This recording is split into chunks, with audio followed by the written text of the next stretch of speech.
I wrote this piece for Vogue asking if having a boyfriend's embarrassing now. And I am married to a man, by the way. I always saw people hiding their boyfriends in these really bizarre ways. Women couldn't even open bank accounts 100 years ago. The right have now co-opted the heterosexual romantic relationship.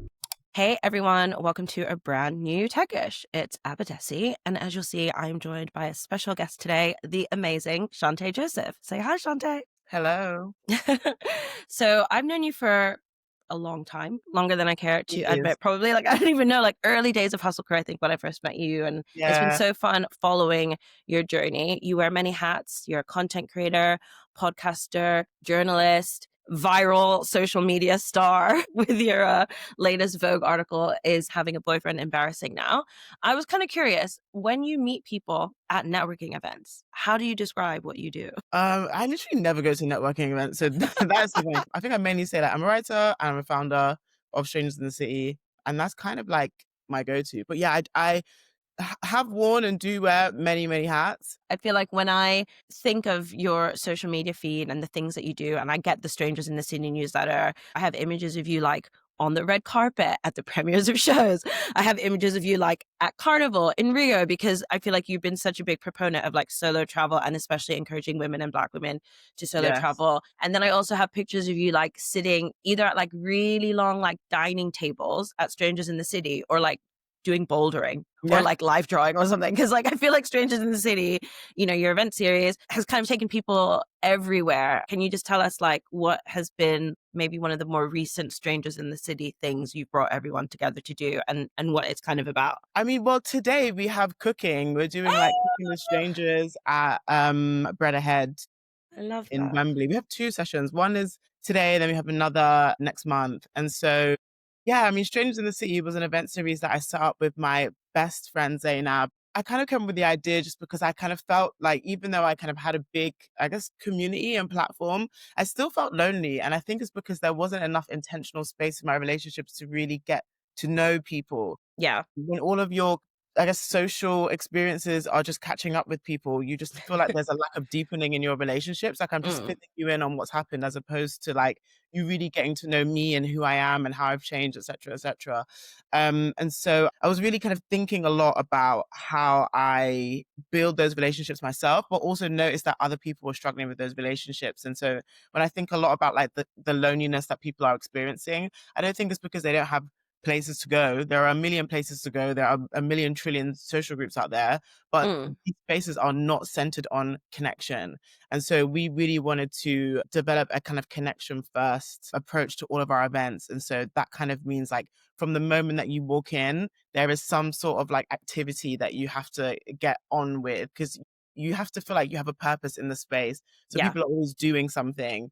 And so, we're very, very kind of meticulous about our event design and making sure that there are just multiple opportunities for people to really connect with others. And because I forgot to say, our event series, you have to attend solo. We don't allow you to bring friends. You can't bring a +1. You can't bring your boyfriend. You can't bring your aunt.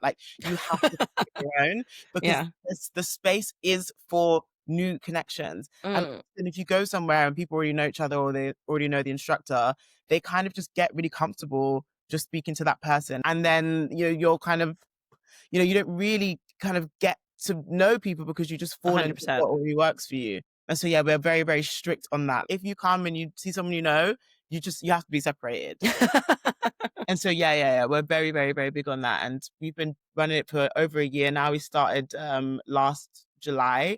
And we've done about 31 events. I think by the end of the year, it'll be 36 events. So that's multiple events a month. And we're just growing and scaling and trying to figure out, okay, cool, how do we take this to new cities? How do we kind of grow the team? How do we kind of, just do more in a way that feels sustainable and is still novel? And the breadth of our events, like you mentioned, is anything from cooking to bouldering to aerial to samba to candle making to ring making to jujitsu to trampolining. Oh my God, I really want to try jujitsu. Oh, it's January, I'll give you a ticket. But we really are big on kind of just having new novel experiences, doing things in London you've never thought to do, discovering the city in a completely different way while also getting to know like new people. So Yeah. yeah, that was a really long spiel. Sorry about that. No, I like that. I like that. That's true founder energy, by the way. If ever you are given an opportunity to talk about your venture, you need to maximize that.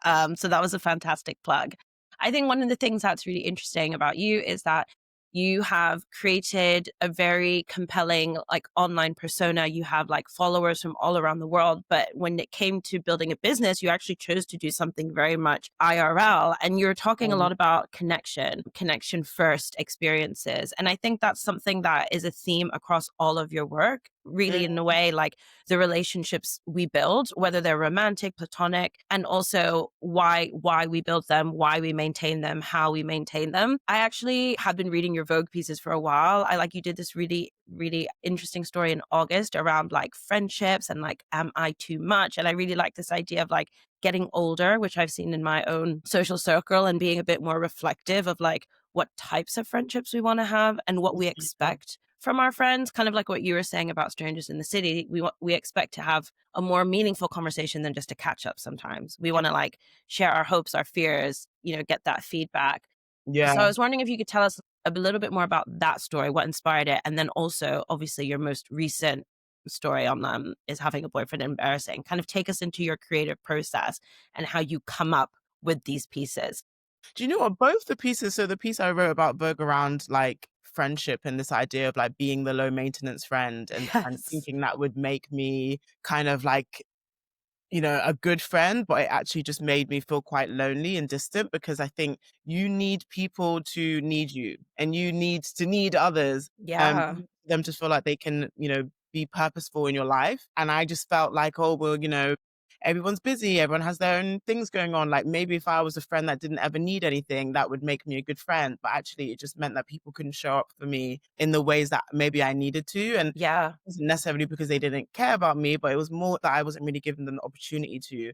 And I was really scared about making demands of my friendships. But actually, like that was never the case anyway. And I think it just made me feel a bit more kind of like isolated and lonely. But Mm, I kind of felt like, well, I'm doing this for the good of my friendship, but actually, I'm not close to these people. mm. I often feel like I have really good ideas for pieces when I'm not in this country. Like that piece about friendship I pitched when I was like in Tobago. My Mm. piece about like is having a boyfriend embarrassing. I was thinking that up when I was in Lisbon. Like Okay. there's something about not being in the country which makes me like just more creative with my writing. I think it's like, when you don't have those distractions around you. And I always just, yeah, think about my own personal experiences, think about what I've seen like trending, what I've noticed, like what is a conversation that we want to have that we're maybe a bit too scared to have? Like, how Mm, can I writing say the thing that no one else wants to say yeah. in a way that feels, yes, like personal and compelling and emotive, but feels rooted in data and feels rooted in research and, feels like it builds on like a repertoire of work before I even had this idea.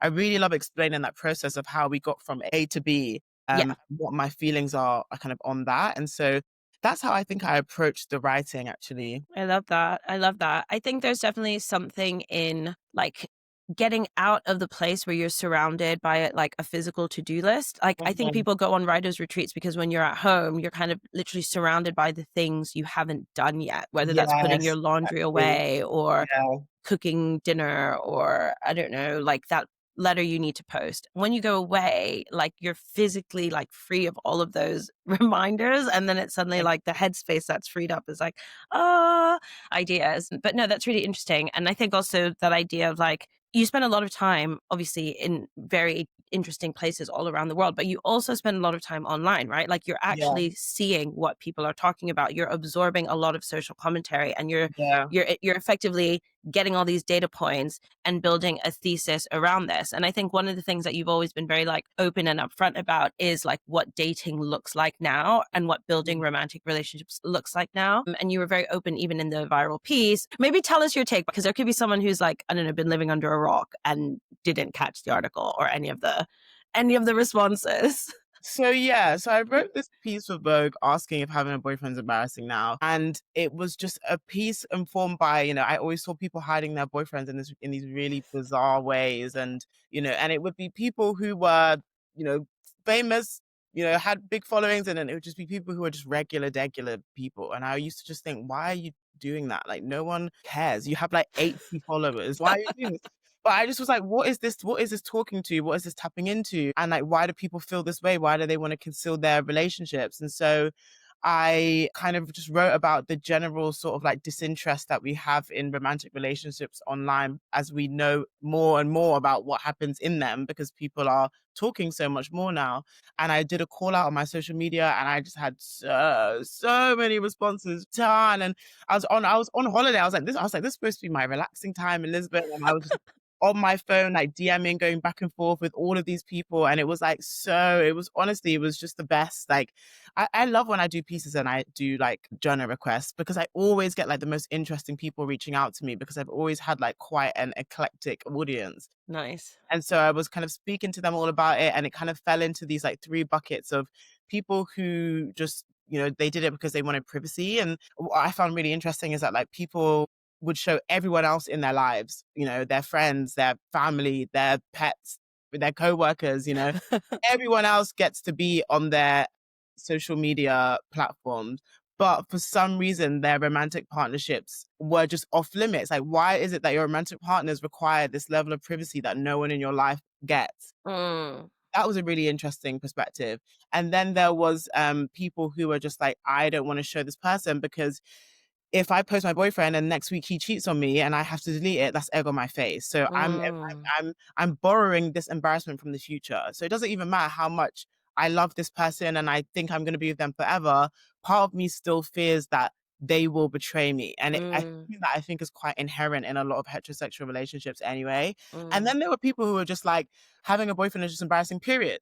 It's like not my brand. It's like not. It doesn't. It's Mm. vibe. It's not. I don't want people to think that I am my partner and I'm completely obsessed and besotted by this person. And I don't want my partner to become everything. And Mm. I don't want to post them. And, one of the things I quote in this piece, because I referenced this podcast episode Mm. by this podcast called Delusional Diaries, and where they're talking about how if they meet a girl and she has a boyfriend, they think she's less cool. They think Mm. single women are a lot more interesting and appealing and fun. And, they have single women, their whole identity just seems so much more kind of cooler than with Yeah. relationships. And so in the comments on that video, someone says, why does having a boyfriend feel Republican now? And I kind of, it means like I talk about this, well, I didn't really get to explore it that much, but this idea that, the right have now co-opted the heterosexual romantic relationship, like Mm. with the rise in trad content, Mm. just even just like masculinity kind of content around what it means to be a man, and you provide and your woman does this, and then the trad wives doing the cooking, the man is the provider.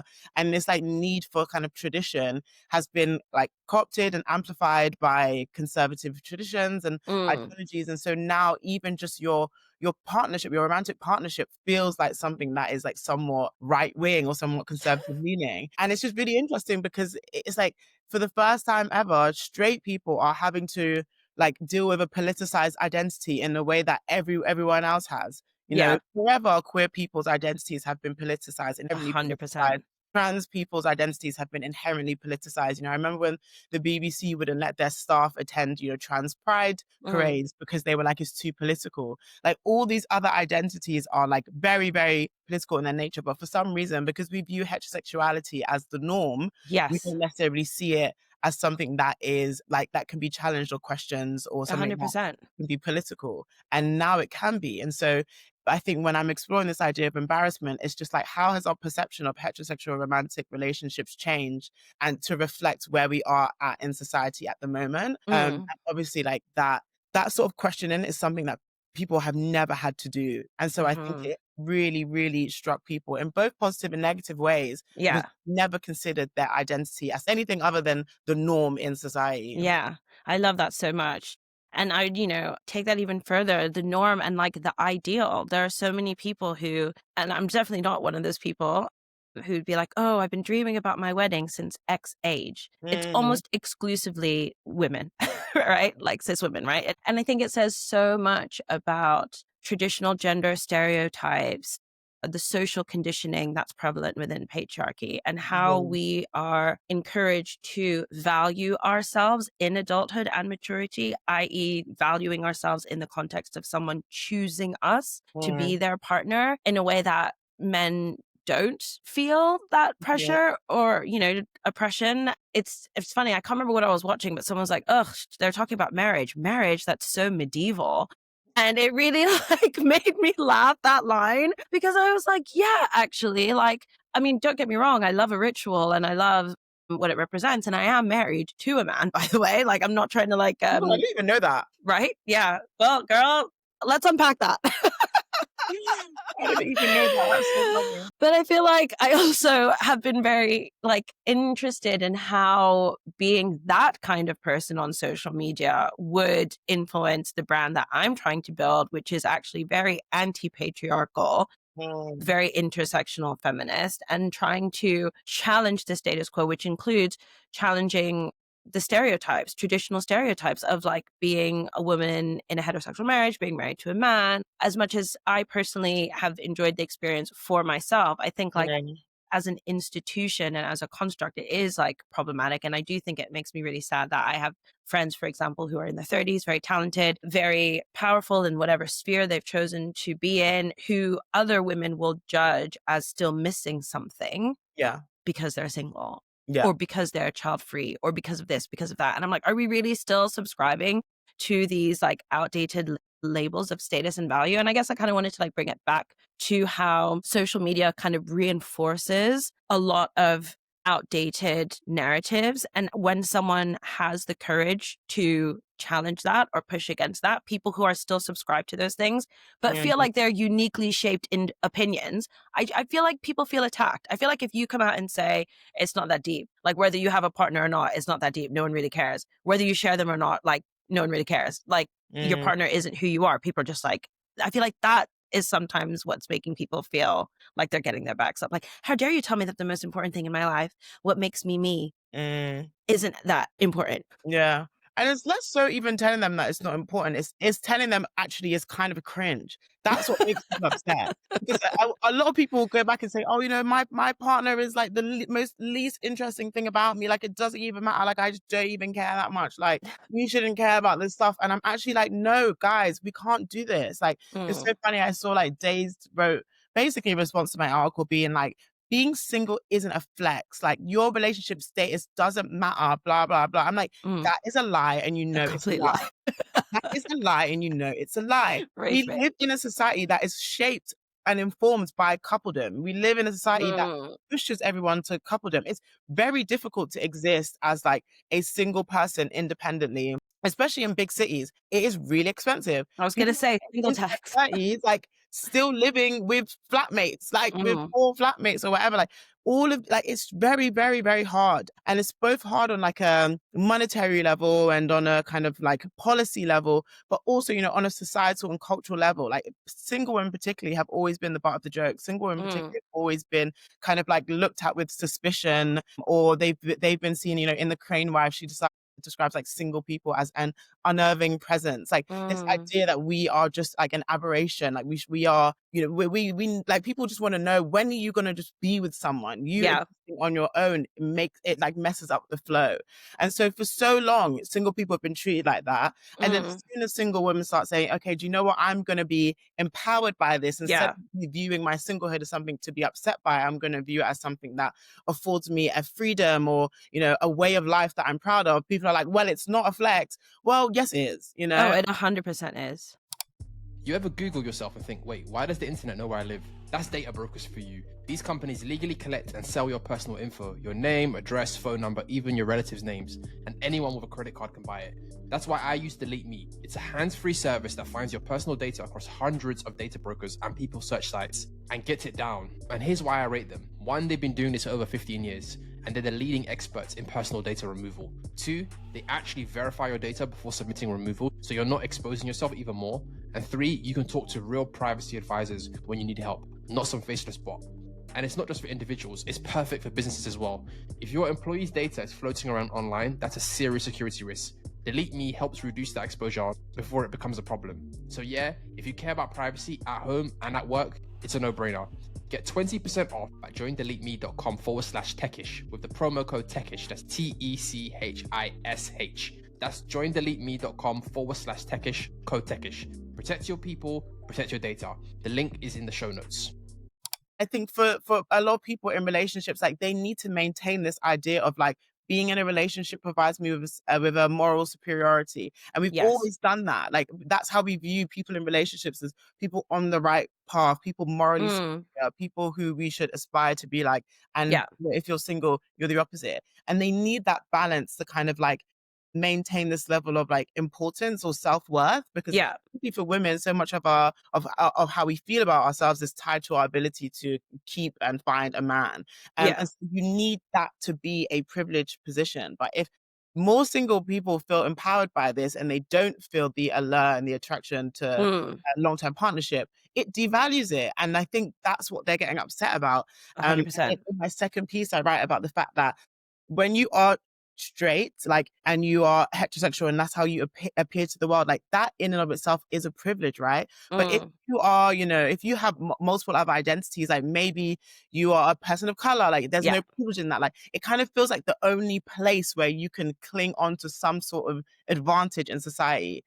And as soon as that stops being something that is like valuable or an advantage, it threatens you in the same way that like when we want, more like POC and all white spaces or whatever, like, white people see it as a threat, right? They see it as, oh my God, they're taking our power away from us. And I think that is the same way a lot of people in relationships view the empowerment of single people, as taking away from the privilege of their partnership. Yeah, 100%. I was at this show the other night at the Rosemary Branch Theatre in London, and it was like two like queer sort of stand-ups artists doing commentary on like relationships and life, and most of the audience was like LGBTQIA+, and a lot of the conversations we have about romance and relationships are still very much through the lens of people who are like heterosexual and also like probably like monogamous, right? Like a lot of people in that room were speaking about being like in polycules or like being like LGBTQI+ and like stuff like that. And I think what we are seeing are, more diverse identities and people having the permission and giving themselves the permission to like step into those identities. And one of these identities is